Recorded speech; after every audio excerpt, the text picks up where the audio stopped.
это инициатива моего мужа. Он бизнесмен, и, как говорят у нас, зарабатываешь, отдай десятину Аллаху, Богу. Ну и людям, естественно. Он и дома помогает детским домам, интернатам. Ну и когда мы сюда 22 года назад, когда приехали, здесь пусто было, и мечети не было тогда в Солнечной долине.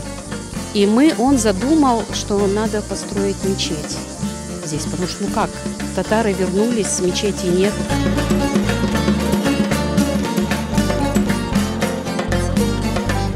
Когда строить, мы ездили везде здесь и смотрели мечети. Но они были обычные, обыкновенные. Как бы, а он хотел что-то вот такое маленькое, миниатюрное, красивое.